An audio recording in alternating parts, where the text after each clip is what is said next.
नमस्ते चाचा। नमस्ते नमस्ते। चाचा जी हमनी लोग साईं कृपा चैरिटेबल ट्रस्ट से आयल बानी डोनेशन खातिर। वो सब तो ठीक बा बेटा, लेकिन कैसन डोनेशन? एगो महिला के पति बहुत बीमार बाने, यही से हमनी आयल बानी जा। औरत के घर में केहू नइखे बा का कि लोग के मदद करे के पड़त बा? जब घर के लोग मदद करे तब बाहर के लोगन से मदद मांगे की जरूरत नइखे पड़त।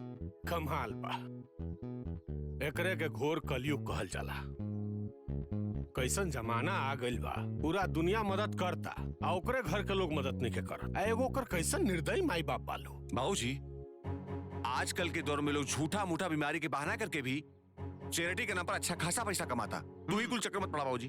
अगर भरोसा नहीं खे तो हमनी के लगे पेपर बा, फुल डिटेल्स बा, देख ली। ये देखिए कितना सुंदर पति पत्नी बाड़े, लेकिन इनकर घर वालन पता ना कैसन बा कि ई दोनों के एक्सेप्ट ना करेलन।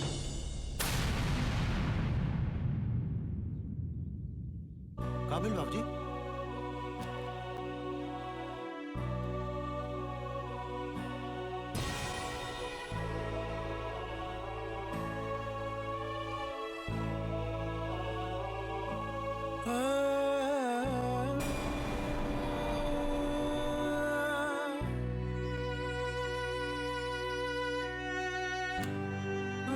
देखिए बाद में आ जाइए आप लोग। ठीक बा।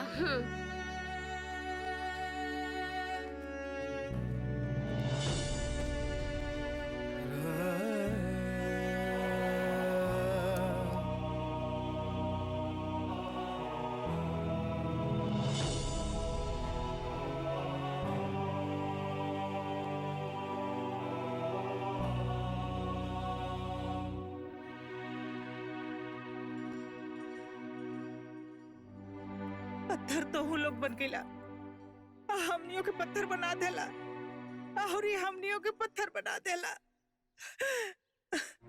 अरे एगो पैदा करे वाली बाई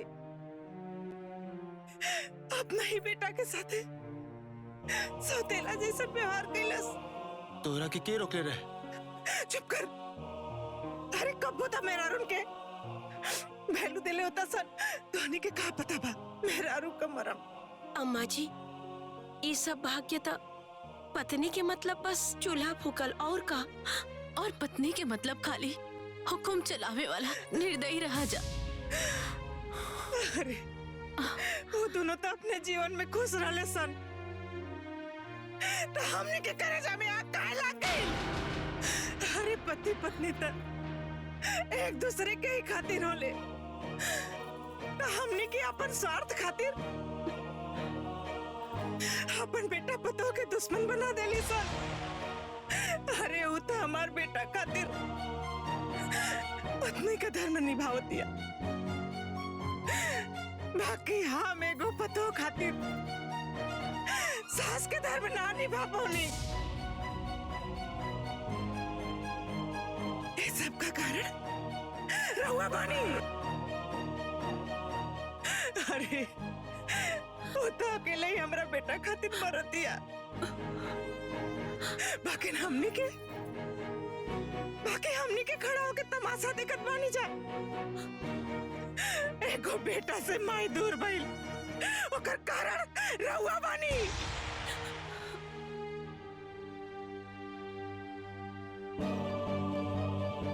अरे एगो सास से ओकर पतो दूर भइला के कारण रहुआ बानी।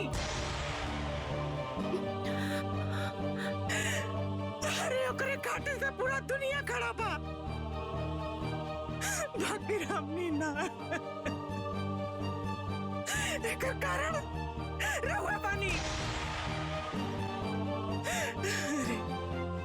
अरे ओकरा से कैसे कैसे कहा हम झगड़ा कैनी, हे भगवान।